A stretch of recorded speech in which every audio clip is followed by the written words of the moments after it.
തമ്പുരാട്ടിയുടെ ആഹാരം, തമ്പുരാട്ടി ഭക്ഷണം കഴിക്കുന്നത് ഇങ്ങനെ ഒരു എന്താ പറയണ്ടേ, അതൊരു തമ്പുരാട്ടി ഇത് കേൾക്കുമ്പോൾ എങ്ങനെയായിരിക്കും ഇത് എൻ്റെ ഇതെന്ന് എനിക്കറിഞ്ഞുകൂടാ. പക്ഷേ എന്നാലും ഞാൻ വളരെ കൗതുകത്തോടുകൂടി രാജമുദ്രയോട് കൂടിയിട്ടുള്ള ഒരു അങ്കി, അത് ക്ഷേത്രത്തിൽ നിന്നും പൂജിച്ച് എഴുന്നള്ളിച്ച് കൊണ്ടുവന്ന് അത് കൈമാറി വേണ്ടതേ വിളമ്പിക്കൂ, കഴിക്കുന്ന നല്ല വൃത്തിയായിട്ട് വേണ്ട പോലെ.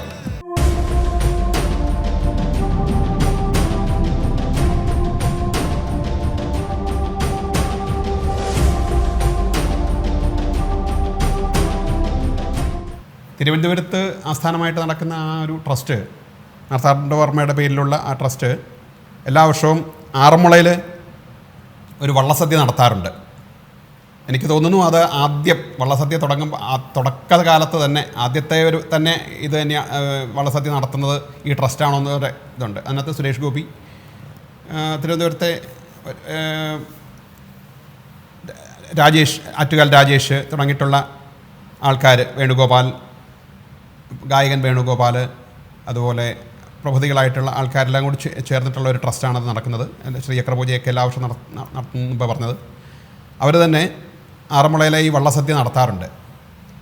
സാധാരണ എല്ലാവരും വള്ളസദ്യ നടത്തുന്ന പോലെയല്ല, അതിനേക്കാൾ കുറച്ചുകൂടെയും വ്യത്യസ്തമായിട്ട് ഈ രാജമുദ്രയോട് കൂടിയിട്ടുള്ള ഒരു അങ്കി, അത് ക്ഷേത്രത്തിൽ നിന്നും പൂജിച്ച് എഴുന്നള്ളിച്ച് കൊണ്ടുവന്ന് അത് കൈമാറി വള്ളത്തിലേക്ക് കൈമാറ്റം ചെയ്യുകയും അതുമായിട്ടാണ് ഈ വള്ളസദ്യയ്ക്ക് പോവുകയൊക്കെ ചെയ്തത്. അത് കളിച്ച് ഏകദേശം ഒരു 2-2.5 മണിക്കൂറോളം പുഴയക്കൂടി ശരിക്കുള്ള ആചാരപരമായിട്ടുള്ള രീതിയിൽ തന്നെ പോയി ആറന്മുള കടവിൽ വന്ന് അടുക്കുകയും വള്ളസദ്യ നടത്തുകയൊക്കെ ചെയ്യാറുണ്ട്. അതിൽ ഒരു പ്രാവശ്യം അതിൻ്റെ അങ്കി ഏറ്റുവാങ്ങിക്കാൻ, രാജമുദ്രാങ്കിതമായിട്ടുള്ള ആ ഒരു അങ്കി ഏറ്റുവാങ്ങിക്കാനുള്ള ഭാഗ്യം അതും എനിക്ക് സാധിച്ചിട്ടുണ്ട്.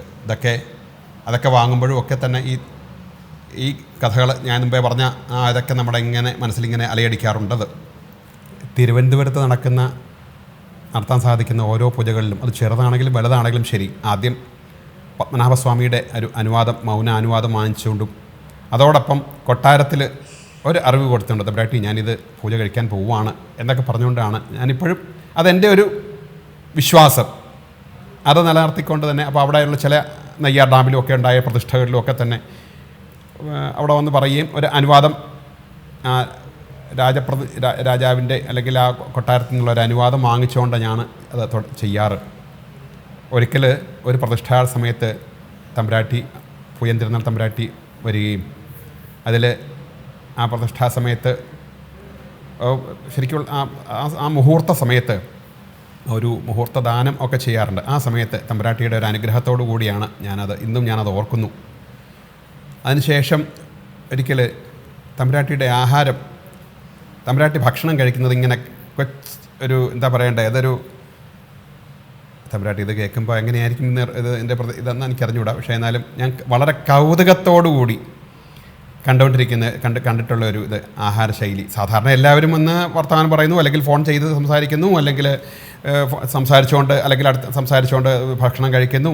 അതൊരു വശേ, ഭക്ഷണം ഒരു വശേ നടക്കുന്നു, മറ്റൊരു വശത്തെ കൂടെ മറ്റേ സംസാരിക്കുന്നു, ഇങ്ങനെയൊക്കെ. പക്ഷേ തമ്പുരാട്ടിയുടെ ആ ഭക്ഷണ രീതി സത്യം പറഞ്ഞു കഴിഞ്ഞാൽ വളരെ ഒരു നല്ലൊരു സംഗീതം എങ്ങനെ അത് ആസ്വദിക്കുന്നു അതുപോലെ ആസ്വദിച്ചുള്ള ആ ആഹാര ശൈലി എനിക്ക് വളരെ ഞാനത് ബഹുമാനത്തോടും കൗതുകത്തോടും കൂടി ഞാനത് കണ്ടുകൊണ്ടിരുന്നത്. ഒരിക്കൽ ഞാൻ കണ്ടിട്ടുള്ളത് എൻ്റെ മുത്തശ്ശൻ അതിങ്ങനെ ഭക്ഷണം കഴിച്ചു കഴിഞ്ഞാൽ പിന്നെ ഒരു ഇലയിൽ ഒരു ബാക്കി ഒന്നും കാണില്ല, നല്ല വൃത്തിയായിട്ട് ഓരോന്നും വേണ്ടതേ വിളമ്പിക്കൂ, കഴിക്കുന്ന നല്ല വൃത്തിയായിട്ട് വേണ്ട പോലെ.